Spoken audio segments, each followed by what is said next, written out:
We hear increasingly these days about the components of America that don't seem to work anymore. How it's tougher to get stuff done right now, how our infrastructure is crumbling, how our schools and our companies can't compete in the global market.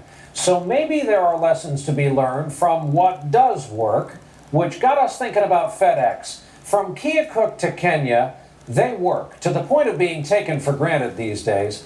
In the delivery business, as you're about to see, they absolutely positively rewrote the rules. At the greenhouses that dot the countryside in California, this past week was everything.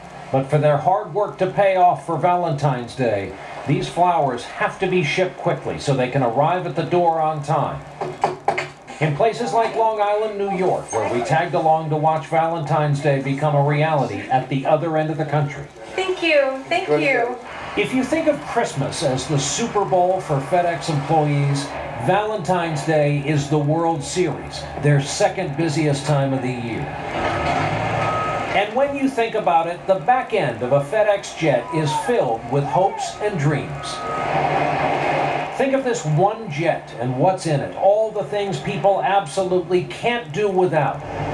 The things they've got to have when the next business day dawns. The heart meds, the IKEA table, the divorce decree, the diamond ring, the car seat, the new part for the fuel pump, the gardenias, the power drill, the yoga pants, and once in a while, the pandas. And the most amazing thing might be that it's not amazing anymore. It's routine. It long ago became normal for something to arrive the next day.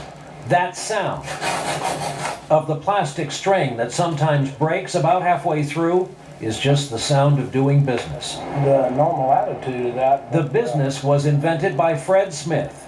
He's 67 now and still runs the place. And of all the questions people ask him when they meet him, there's one he gets a lot, which he likes. Did you know there's an arrow buried in your logo? There's hardly a week that goes by that somebody says, Mr. Smith, do you know you have an arrow in your FedEx? And of course, we always reply, yes, we do. To see how FedEx works, we flew with them on a 777 out of Newark bound for their hub in Memphis. They call it deadheading in the trade. It was just me, along with the flight crew up front, and 100,000 pounds of packages in the back. And yes, flying alone at night as the only passenger on a FedEx jet does conjure up a certain image.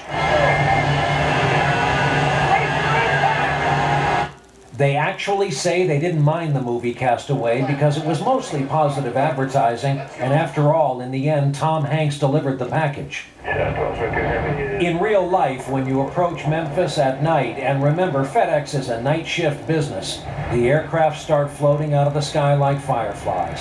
145 of them arrive, one every 90 seconds. They unload, get turned around, and sent back out in about 5 hours, or people don't get their packages. And about those packages, a guy named John Donovan is in charge of those. Now, when I got here and started talking to you, it was only about 10 packages deep.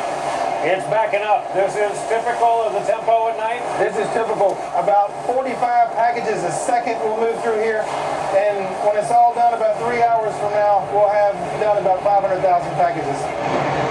The average package gets handled a bunch, and it's scanned 13 times. At 1:30 in the morning, we met Sally Hammer. She's one small piece of this operation. She's been here for 17 years, and her job is to put them face up so the machine can read the barcode. So you don't find it depressing when that thing lowers and you get a whole load more? No, I just focus on it more. It just doesn't stop. It never stops. We're always going. Oh, we almost lost this off the edge. Like almost all of the night shift employees, Sally works part-time. She does it for the money and because FedEx gives its part-time workers benefits. Do you have any other jobs, or is this it? I actually work another job. This is my second job. Because you got to. Because in this economy... That's right. It's a lot for all of the employees. It's fast and they work mostly alone. No iPods allowed, no background music, just earplugs to block out the noise. And then that yellow. 29-year-old Justin Williams trained me in his job sorting packages by bag for individual towns. That's going to Coeur d'Alene, Idaho. I'm just a rookie here, but that looks like a full bag to me. The starting wage for Justin's job, $10 an hour. How long you worked here? I've been here 3 years.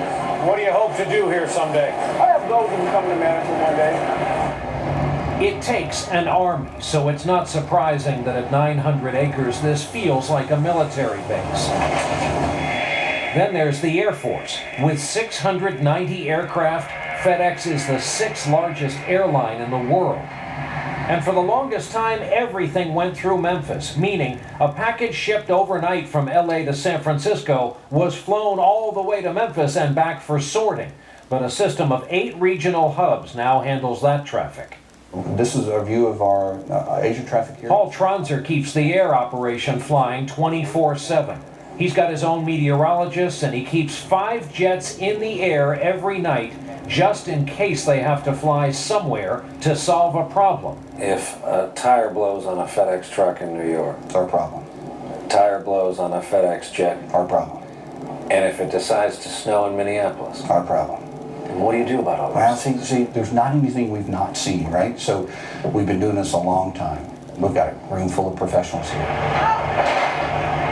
To work the night shift in Memphis every night, you've got to love it or want it or need it. And that brings us back to Fred Smith and the almost cult-like image he has within the company. His story is the stuff of business school legend. He was a Marine in Vietnam, a platoon leader, 2 tours. He went to Yale, where he wrote a paper on a crazy idea for an overnight delivery company. Folklore has it he got a C. He launched his company anyway at age 28 back in 1973. He named his first jet after his daughter, Wendy. And that first night, they had more jets than packages. The first night was a fairly disappointing night, and I think we had something like 15 packages. I learned a very important lesson, and that is double check what the salespeople tell you. This is a job for Federal. Smith decided what they needed was to get their name out there. So back when those first boxes were called courier packs, Federal Express, still known by its full name, went on the air with the commercials featuring Fast Talking Man. Wonderful, wonderful, wonderful. Any conclusion, Jim Bilbao? And that tagline that people still use to this day. And it absolutely, positively has to be there overnight. And I'm perfectly modern in my aviation approach. Along the way, though, Fred Smith has misstepped. He overpaid for Kinko's, for one thing. Some analysts believe he paid $1 billion more than he should have for the chain of copy stores. While FedEx has revenue of $39 billion per year, it's not the ground and air shipping giant that UPS is.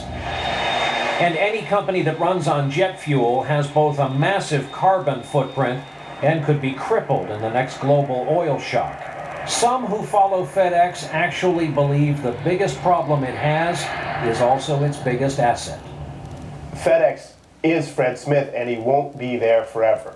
Brian Schechtman has covered FedEx for CNBC. Apple lost Steve Jobs. What will FedEx be like without Fred Smith? He is the company.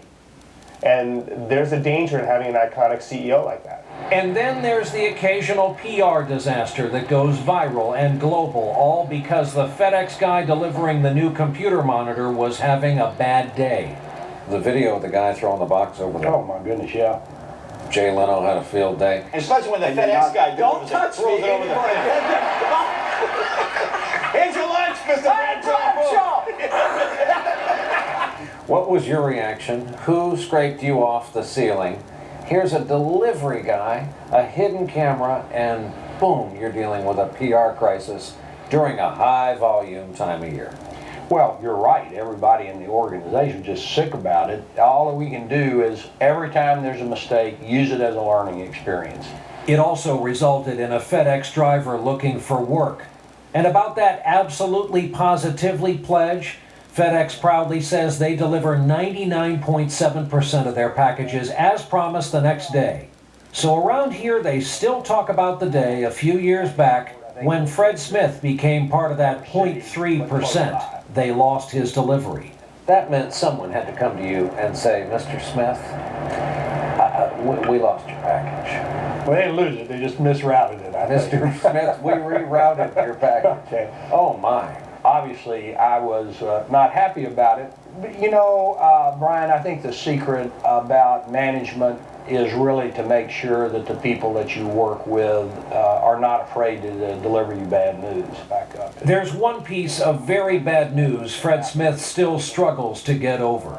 The sudden death of his 35-year-old daughter, Wendy, a photographer and mother of two, who died back in 2005 of an undiagnosed heart defect. How did you get back up in the game after losing a child? Brian, I don't think you ever get back up. It's the most horrendous thing that can happen to a person. She was the sweetest thing. We miss her every day. She left us two beautiful little grandsons that we see quite often. You just deal with it. That very first FedEx jet with Wendy's name on it now sits in the Smithsonian Air and Space Museum. And back to those Valentine's Day deliveries we went along on yesterday.